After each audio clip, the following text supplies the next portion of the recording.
Hey everyone, Brian from Bear Bull Traders here, Sunday, June 30th. And we got the second quarter in the books. It was a pretty good June by the looks of things, by best June since the 50s. I think Dow best June since the 30s, I believe. And we had some other stuff going on the weekend, obviously the G20, some relatively positive news coming out of that. No further tariffs by the sounds of things in the near future, although the existing ones aren't coming off. And then the Huawei news about how the US would maybe continue or at least allow US companies to sell their products to Huawei. So it's going to be, I think, a pretty good kick in the pants for some of the semiconductors on Monday morning. I think we're going to have an upbeat day on Monday. I believe there was also OPEC meeting. They were going to hold their production cuts for the time being for the next 6 to 9 months. I'm not sure if that's going to have any kind of an impact on oil, but we'll see what happens there.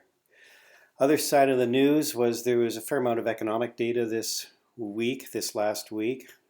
A lot of it wasn't very positive. There were some negative things, increase in the jobless claims.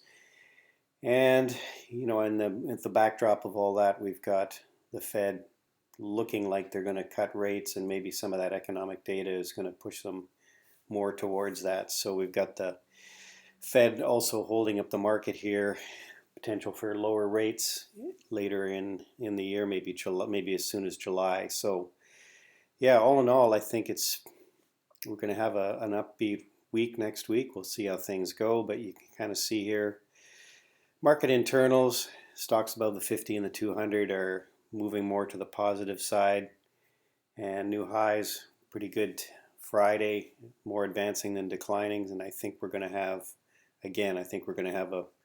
an upbeat open on the Monday. So it's a short week, as everyone also probably knows. July 4th, Thursday is the holiday. I expect Friday will be pretty quiet, given that we've got a holiday on Thursday. A lot of traders maybe and other people will be heading off for an extra long weekend. So let's take a look at what the Treasury yields are doing. Start out with that. And you can see here the yields are just going lower. I think they're going to head lower. It looks like they put in a bit of a triple bottom here, but I actually do think they're going to head lower. Fed cuts on the table. You can see here the weekly, again, just heading lower. And we've already violated this prior low here back in August 2017. And I think we've got further downside here on the 10-year on the yield.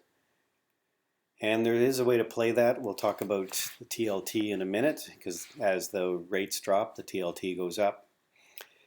So anyway, here's the Dow. This was Friday. We had a bit of an indecision day, because everyone was kind of holding off, waiting for what was going to happen at the G20.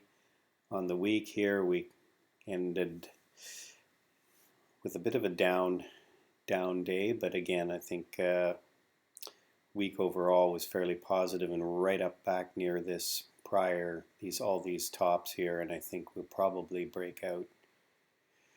IWM, I think the IWM had a pretty good last couple days. Let's take a look at it on the weekly. You can kind of see here, pulled back significantly, but it came back, so a nice rebound on the week, and probably looks like it's going to go higher. I would say we're getting into an area of some resistance, pretty good volume for the week, and we may just push through to this 160 level. We'll see how that goes. TNA is a good way to play that if you're so biased to the long side. QQQs. Let's take a look at the weekly here. Again, pulled back on the week, but overall had a very strong June, as I said earlier. A couple of the markets, SPY and the Dow, and again here pretty close to the high. We may take that out next week if the semis really start to rock and roll here. And here's the SPY, obviously. Again, right up near the high, rejected it from the week, but again, with all the news on the weekend, we may push higher. Dollar didn't have a very good last week or so. You can see here we really sold off on the dollar. I think the prospect of more interest rate cuts and we're kind of just consolidating here along this, what would be a level of support, and we'll see which way that goes, but I think we may end up heading lower, and let's just see what the weekly looks like on it. Yeah, it definitely looks toppy here. And of course that weak dollar helped our gold trade. Still in a little bit of nugget. We'll talk about that in a second. And lastly, let's look at the VIX. VIX pulled back quite a bit, and I think we're due for another pullback here if the market gets strong again. And yeah, looking at some levels of support, 14 down here, even down at 13 could be where we're headed if we get strong markets next week. So we'll keep an eye on that. Let's take a look at what we've got for actives. Still got a little bit of nugget, so I'm watching gold here. I think we had this is a weekly chart, so you can see we had a pretty significant run up, and now we've had a pullback. I think if the market gets strong, it will be into a risk-off mode, or a risk-on trade, I should say, and so so this gold trade will probably come down. I'm going to set an alert for gold or nugget down for about a 50% retracement, because I still think that gold will be in play. Had this nice run up, and I think we're just overdue for a pullback here. So I'll be looking to probably get out of that and then re-enter it later. Bristol Myers got into that, 1490. So I'm just hoping it's going to come back up to about 45, 46 in this range here, and it'll take some off. But it's I think if it moves with the market, we'll be looking okay on that trade. Still short the banks. This FAS stock, it actually did a consolidation, and so this new value is reflecting that consolidation. I'm still a little in the green because I got involved down here on this trade. Took most of it off up here. I can't really call out the numbers because they did a 5-to-1 split, so these numbers aren't numbers I actually entered and exited at.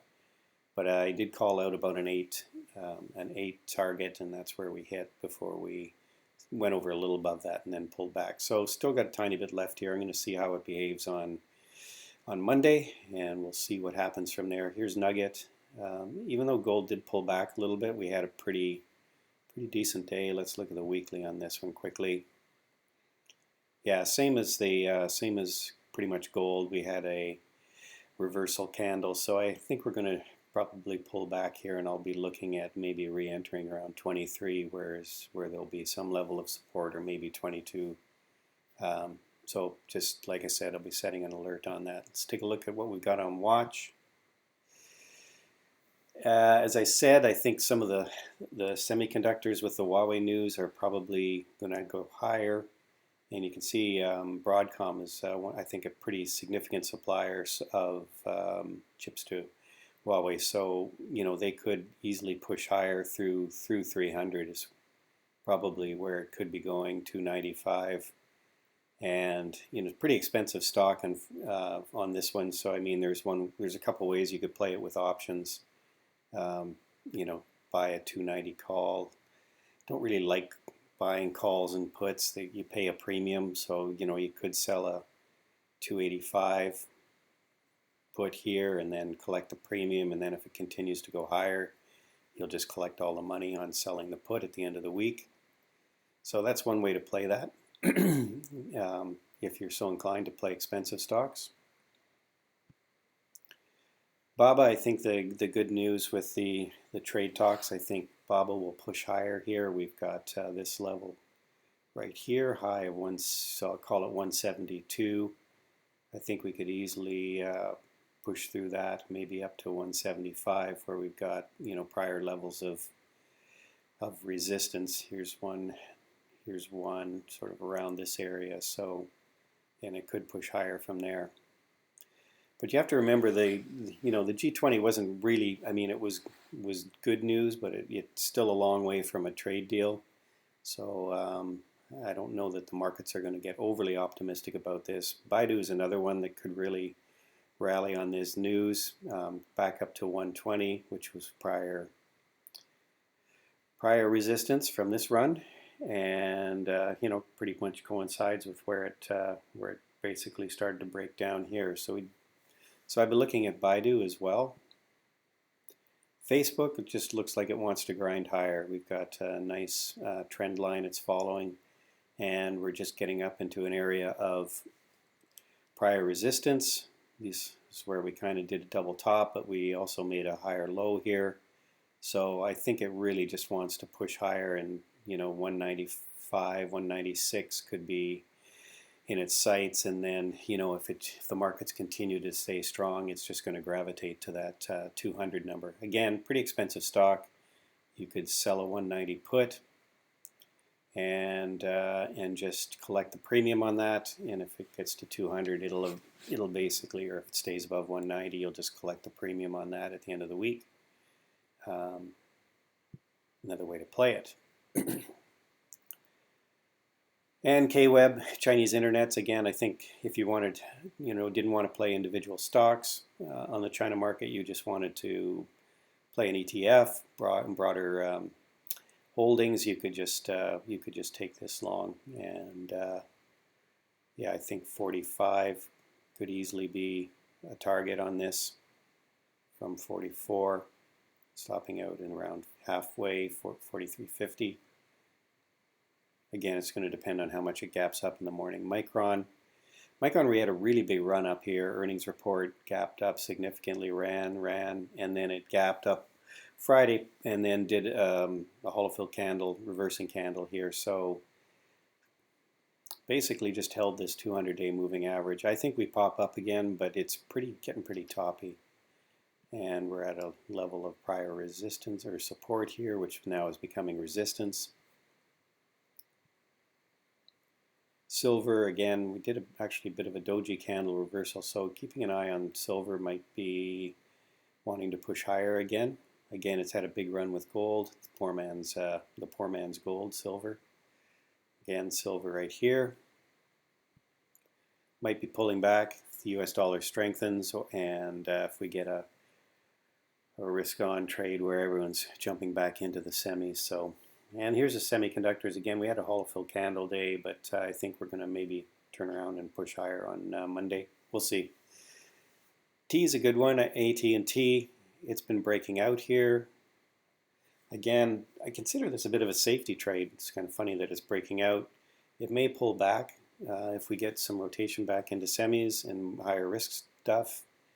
But it's, you know, it pays a good dividend, and it's one to put away if you really wanted to take something and put it away. I would say, you know, if we can get a bit of a pullback here, because it's getting kind of extended from this breakout, get a pullback here below 33 might be a, you know, a great entry on this. UNG, well, the gas price really came back. It's just been really choppy, hard to trade. Not taking that. Again, we had a pretty significant pullback. I think people are concerned about weak economy and how that affects oil usage and therefore price of oil. So we'll see how oil reacts after this OPEC meeting. I don't know. It's just sounded like we're going to keep things the same. So we'll see what happens there. This is another sector I'm looking at, the biotechs. They look like they're, you know, did a bit of a cup and handle here. So you can see there's the cup part, and then there's the handle, and now it looks like we could push higher. So this is one way to play it. XBI, take the, you know, biotech can be pretty dicey if you're playing individual stocks. So if you play an ETF with a broad range of stocks, you take a lot of the single event risk out of some, you know, playing individual stocks. So like a failed, you know, trial of a drug or something like that. So anyway, yeah, this looks like it wants to push higher, and might be worth taking a trade in. You can play that through. Let's go back here. Another way to play that is that's what I've done in the past. I've used this. It's a bit of a beta ETF. Again, cup handle.